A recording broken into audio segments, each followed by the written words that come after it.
ঝালকাঠির নলছিটি উপজেলার সুবিদপুর ইউনিয়নের তালতলা বাজারে নেমে এসেছে শোকের ছায়া। এলাকার সর্বজনপ্রিয় আলেমে দ্বীন তালতলা বাহাদুরপুর কমপ্লেক্সের প্রতিষ্ঠাতা ও তালতলা কেন্দ্রীয় জামে মসজিদের ইমাম আলহাজ হজরত মাওলানা ABM সায়েদ আহমেদ আজ মঙ্গলবার সকাল ৭টায় ইন্তেকাল করেছেন। ইন্না লিল্লাহি ওয়া ইন্না ইলাইহি রাজিউন। মৃত্যুকালে তার বয়স হয়েছিল ৭৪ বছর। তিনি ২ ছেলে ও ৪ মেয়েকে রেখে ইন্তেকাল করেছেন।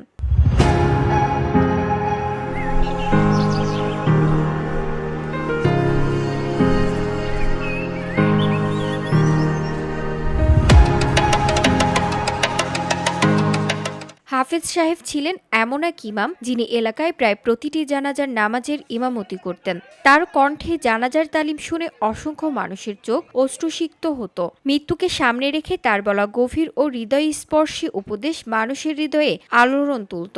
তার সেই অমূল্য নসিহত আর কখনো শোনা যাবে না, এই ভাবনায় এলাকাবাসীর বুক ভেঙে যাচ্ছে।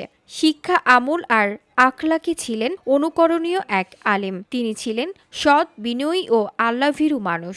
নিজের প্রতিষ্ঠিত মাদ্রাসায় দীর্ঘদিন অক্লান্ত পরিশ্রমে অসংখ্য ছাত্রছাত্রীকে দ্বীন ও মানবিক শিক্ষায় শিক্ষিত করেছেন। তার হাতে গড়ে ওঠা বহু শিক্ষার্থী আজ সমাজের সুনামের সঙ্গে দ্বীনি খেদমত করে যাচ্ছেন।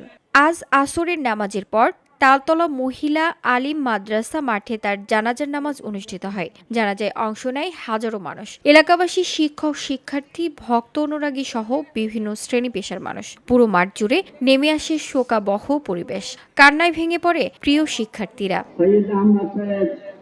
এদিকে তার মৃত্যুতে গভীর শোক জানিয়েছেন ধর্মীয়, রাজনৈতিক, সামাজিক ও ব্যবসায়িক সংগঠনের নেতৃবৃন্দ। শোকের আবহে সকাল 10টা থেকে বিকেল 5টা পর্যন্ত তালতলা বাজারের সকল ব্যবসায়িক প্রতিষ্ঠান বন্ধ রাখা হয়।